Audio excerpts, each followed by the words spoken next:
सुप्रभात। तो आज शुरू करते हैं आज का दिन। आज है इतवार। सबको ही संडे बहुत अच्छा लगता है, मुझे भी बहुत अच्छा लगता है। थोड़ा सा टाइम मिलता है रेस्ट करने के लिए, अपने लिए टाइम निकालने के लिए। और संडे को बच्चे को उठाने की जल्दी भी नहीं होती है, बट स्टिल मैं उसे रोज़ के ही टाइम पे उठा देती हूँ, क्योंकि मुझे ऐसा लगता है आदतों को हमेशा बनाए रखना चाहिए। जब आप आदतों को बदलने की कोशिश करते हैं ना बार बार, तो आप कभी एक रूटीन सेट नहीं कर पाते और लाइफ में कभी डिसिप्लिन नहीं आता। आप लाइफ में अपना डिसिप्लिन बनाए रखिए, लाइफ अपने आप आपके साथ डिसिप्लिन बनाए रखेगी। लेकिन अगर आप ही लाइफ के साथ डिसिप्लिन नहीं बनाएंगे ना, तो लाइफ भी आपके साथ डिसिप्लिन नहीं बनाएगी। और आई डोंट नो, जो लोग एक रूटीन को स्टिक रहते हैं वो मेरी बात को समझ पाएंगे, लेकिन जो लोग नहीं रहते हैं स्टिक रूटीन बनाकर, में भी वो मेरी बात से रिलेट ना भी कर पाएँ। खैर, हम सबके अपने अपने विचार होते हैं। पर आज की सुबह इसी थॉट के साथ शुरू करते हैं कि आप सबका संडे जो है मंगलमय हो, आप अपने परिवार के साथ अच्छा वक्त बिता सकें, खुशी खुशी रह सकें। और जो लोग अपने परिवार के साथ नहीं भी रह रहे हैं, उनका भी संडे अच्छा रहे, आरामदायक रहे, खुशी खुशी खुशनुमा रहे। बस मैं यही चाहूँगी। अब सुबह के 7 बज गए थे, मैं आज सुबह की चाय पी रही थी, बल्कि 7:30 हो रही। आज हमने चाय भी लेट ही पी है। और मैं सोच रही थी कि क्या क्या करना है, क्योंकि आज हम बनाने वाले हैं डोसा। तो आप बने रहिएगा। मैं अपना डोसा कैसे बनाती हूँ उसका पूरा रेसिपी आज मैं आपको दूंगी, सांभर का, चटनी का, और जो भी मैं जैसे भी बनाती हूँ। हो सकता है प्योर रेसिपी, सिर्फ टिपिकली साउथ इंडियन ना भी हो मेरी रेसिपी, बट हाँ, मेरे घर में सबको बहुत पसंद है मेरे हाथ का डोसा। तो आज हम कैसे बनाएंगे, तो ये मम्मा ने सब्जियाँ काट के दे दी थी मुझे।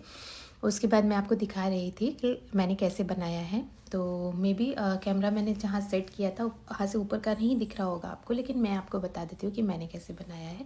तो मैं हल्का सा तेल लेती हूँ, तेल या घी आप जो भी लेना चाहें, उसमें कड़ी पत्ता डालती हूँ। और उसके बाद जितनी भी सब्जी और दाल जो मैं भिगोती हूँ, 2 मुट्ठी, हम 4 लोगों ने खाना था तो 2 मुट्ठी अरहर की दाल हमने ली थी। उसको लेकर और मैं सबको थोड़ी देर भून लेती हूँ अच्छे से। मतलब मुझे नहीं पता, पहले मैं नहीं करती थी ऐसा, लेकिन जब से मैंने ऐसा करना शुरू किया है ना, तब से एक अलग सा टेस्ट आता है। आप भी कभी ट्राई करिएगा। थोड़ा सा अगर आप सब्जी को भून लेंगे ना, तो उसमें बड़ा अच्छा फ्लेवर आता है। अब मैं इसमें डाल रही हूँ नमक। थोड़ा सा मैंने नमक डाला है अभी, स्वाद अनुसार अपने हिसाब से आप देख लीजिएगा। मुझे जितना समझ में आया उतना भी नमक डाल दिया है इसमें। उसके बाद मैंने डाला है इसमें सांभर मसाला, और थोड़ी सी मैं इसमें डालती हूँ देगी मिर्च कलर के लिए। वो तीखी नहीं होती है, इसलिए मैं वही डालती हूँ। हमारे घर में सब लोग मिर्च थोड़ा कम खाते हैं, तो मैं वही वाली मिर्च यूज़ करती हूँ। अगर आप थोड़ा तीखा खाते हैं तो आप दूसरी मिर्च भी यूज़ कर लीजिएगा, बट हमारे यहाँ कोई नहीं खाता है। और आप देख सकते हैं पीछे वीडियो में मम्मा घी निकाल रहे थे। अगर आपको कभी घी निकालने की भी रेसिपी चाहिए हो तो ज़रूर बताइएगा। मम्मा को बहुत अच्छे से आती है। अगर वो कभी निकाल रहे होंगे तो मैं आपके लिए शूट कर दूँगी वीडियो। तो यहाँ पर मैंने वही देगी मिर्च का डब्बा उतारा है। बस देगी मिर्च डालूँगी और थोड़ा-सा सांभर मसाला। सांभर मसाला भी हम घर में बनाते हैं, मैं मार्केट वाला यूज़ नहीं करती हूँ। मम्मा मुझे बना के देते हैं, वही मसाला जब तक चलता है मैं वो यूज़ करती हूँ, फिर मम्मा नया फ्रेश बैच बना देते हैं। और उससे जो एक अलग ही खुशबू और टेस्ट आता है। हमेशा आप घर का बना हुआ सांभर मसाला यूज़ करिएगा, उसमें अलग से ही टेस्ट आएगा। इसके बाद मैं देख रही थी, मुझे बहुत अच्छी स्मेल आ रही थी। काश आप लोग भी इसको स्क्रीन से स्मेल कर सकते। देखिए मैंने इसमें सारे मसाले डाल दिए थे, मैं आपको दिखा रही थी। उसके बाद बस मैं पानी डालूँगी, और पानी डालने के बाद हम कुकर को बंद कर देंगे, और मैं 1 सीटी लगने के बाद 10 मिनट सिम पे पकने देती हूँ, हल्की, बहुत हल्के आंच पे। सिम बिल्कुल प्रॉपर सिम कर दीजिएगा आप, और उसको हल्के आंच पे पकने दीजिएगा। उसके बाद आप देखेंगे ना, जब आप कुकर खोलेंगे तो ऑलमोस्ट सांभर आपका बन चुका होगा। आपको सिर्फ इमली का पानी और थोड़ा सा तड़का देना होगा और सब कुछ रेडी हो जाता है। तो ये वाला जो मेथड है ना मेरा, इससे बहुत आसानी से बन जाता है। आप लोग किस तरह से बनाते हैं वो मुझे ज़रूर शेयर करिएगा। उसके बाद मैंने डोसे के लिए आलू बनाए थे, जो नेक्स्ट क्लिप में मैं आपको दिखा रही हूँ। ये भी मैंने बहुत सिंपल तरीके से बनाए हैं। थोड़ा सा राई, हल्दी, नमक, मिर्च, और आलू को उसमें भून कर उसके बाद थोड़ा सा इमली डाली है मैंने। और ये मैं ग्रीन चटनी एक बनाती हूँ, धनिया, इसमें है कोकोनट, हरी मिर्च, इमली का पल्प और नमक, ये करके मैंने पीस के और इसको तड़का लगा देती हूँ। उसके बाद अब जब सांभर बन चुका था, मैं उसके बाद का प्रोसेस आपको दिखा रही थी। मैंने थोड़ा सा राई डाला है, क्योंकि मैं एक हाथ से शूट कर रही थी और एक हाथ से बना रही थी, तो थोड़ा बहुत स्क्रीन में भी इधर उधर हो सकता है, तो आप प्लीज़ बेयर करिएगा। और अगली बार आप बोलेंगे तो मैं अच्छे से कैमरा फिट करके आपको दिखा दूँगी, अगर किसी को भी इसकी रेसिपी चाहिए हो तो। मैंने थोड़ा सा तेल लिया था, उसमें राई और कड़ी पत्ता डाल दिया है। इसके बाद मैं इसमें प्याज डालूँगी, कड़ी पत्ता भी हमारे घर का ही है, मम्मा खुद लगाते हैं, मैं वही वाला यूज़ करती हूँ तो उसमें अलग ही स्मेल आती है। और ये मैं आपको अपना सांभर मसाला दिखा रही थी। अगर सांभर मसाला की रेसिपी भी आप किसी को चाहिए हो तो आप बताइएगा, मैं शेयर कर दूँगी। फिर मैंने थोड़ा-सा नमक डाला है क्योंकि मुझे पता था कि मैंने सांभर में तब नमक कम डाला था और मैंने डायरेक्ट डिब्बे से डाला है। प्लीज़ आप अपने हिसाब से अंदाज़ा ले लीजिएगा। मुझे अंदाज़ा है क्योंकि मैं ऑलमोस्ट हर संडे बनाती हूँ। और उसके बाद मैंने सांभर को इसमें डाल दिया था और बस इमली का पल्प डाल के पकाया और बन गया। अब मैं आपको दिखा रही थी कि मैं डोसा कैसे बनाती हूँ, तो आप वो भी देख सकते हैं। तवे को हमेशा आप पानी से ठंडा कर लीजिए, एक पर्टिकुलर टेम्परेचर पे ले आना है। और मैंने प्याज और ये देसी घी भी लगाया था, वो शायद क्लिप लेने से रह गया है, इसमें नहीं देख पाए हैं आप। और उसके बाद जब आप बैटर डालकर इसको घुमाएंगे ना तो कभी भी आपके डोसे चिपकेंगे नहीं। और डोसा जो भी बैटर हम बनाते हैं उसका भी एक पर्टिकुलर रेशियो होता है, अगर वो भी किसी को चाहिए हो तो मुझे बताइएगा। डोसा कभी भी नहीं चिपकेगा आपका। आप देखिए, मैं अब स्क्रीन पर शायद 2 या 3 डोसे मैंने दिखाए हैं, इसमें एक भी आप देखेंगे चिपकेगा नहीं, कभी भी मेरा डोसा भी नहीं चिपकता है। जब से मैंने वो पर्टिकुलर रेसिपी यूज़ करना शुरू किया, उस रेशियो में जब से मैं लेती हूँ तब से मेरा डोसा बिल्कुल नहीं चिपकता है। मैं स्क्रीन के थोड़ा आगे ले आई थी ताकि आप अच्छे से देख सकें कि कितने अच्छे से बन रहा है डोसा, और इसमें से बिल्कुल भी नहीं चिपकेगा। क्योंकि सबसे बड़ी प्रॉब्लम, लोग घर पे डोसा इसलिए नहीं बनाते हैं कि डोसे चिपकने लगते हैं, और जब वो चिपकते हैं ना तो बहुत मूड ख़राब होता है। ऐसे लगता है कि इतनी मेहनत जो करी वो सारी वेस्ट हो गई।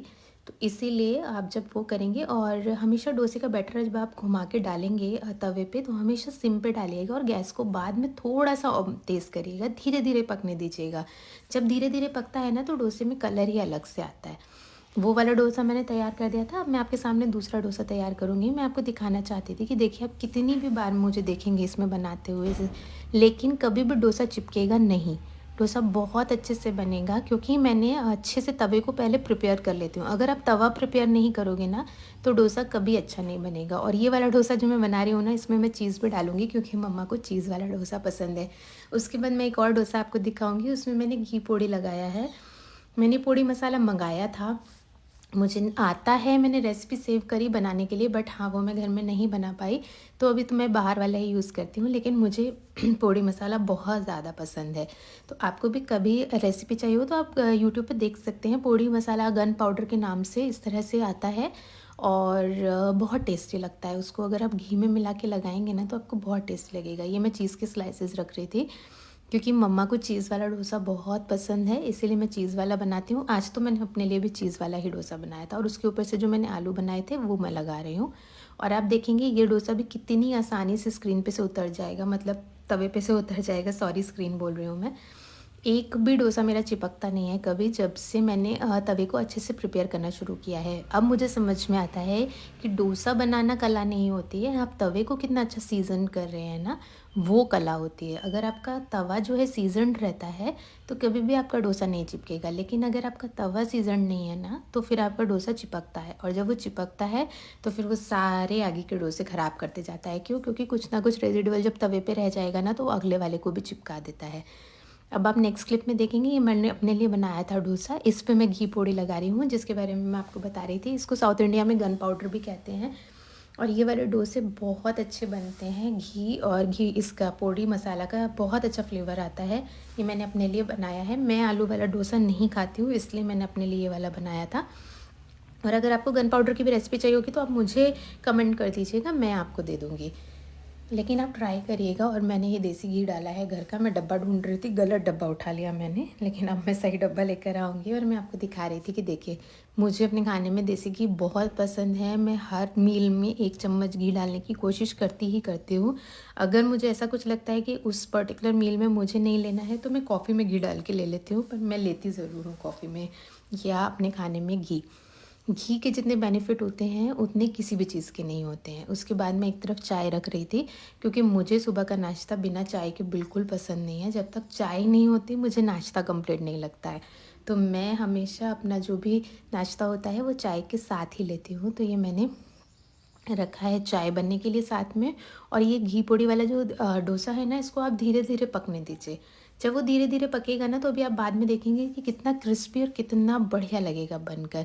अगर आप यही चीज़ बहुत जल्दी जल्दी हाई पे उतार देंगे ना तो डोसे में वो क्रिस्पीनेस नहीं आएगी जो आपको मार्केट में मिलती है, और फिर आपको घर का डोसा अच्छा नहीं लगेगा।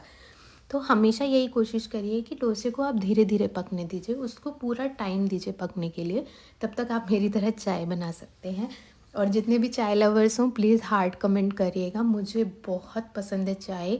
चाय के बिना मैं रह ही नहीं पाती हूँ, मैं बाकी सब चीज़ों के बिना रह सकती हूँ। और ये एक चाय का मसाला है जो पापा ने घर में बनाया है, ये बहुत टेस्टी लगता है चाय में। आपको किसी भी चीज़ की रेसिपी चाहिए हो, डू टेल मी, मैं आपसे रेसिपी ज़रूर शेयर करूँगी। मुझे बहुत अच्छा लगता है कि अगर हमें कोई चीज़ बनानी आती है तो हम अगर दूसरे से भी शेयर कर सकें तो वो मुझे बहुत अच्छा लगता है। क्योंकि अगर आप कुछ सीख गए हैं और अगर आप दूसरों को भी सिखा सकें तो इससे बढ़िया बात मुझे लगता है कोई होती ही नहीं है। अब आप देखिए बिल्कुल भी मेरा डोसा नहीं चिपक रहा है। एक ही बार में आप डोसे को उतार सकते हैं। पहले मैंने सोचा था इसे रोल कर लूँ, फिर मेरा मन नहीं हुआ, तो जैसा घी पोड़ी मार्केट में मिलता है हाफ़ करके, मैं बस वैसे ही करके उतार लूँगी। और अभी मैं नेक्स्ट क्लिप में आपको दिखाऊँगी भी कि डोसा कितना अच्छा लग रहा है। मैंने कैमरा अपनी तरफ घुमाया बस इसी को दिखाने के लिए कि देखिए डोसा कितना अच्छा लग रहा है मेरा। और जय श्री महाकाल।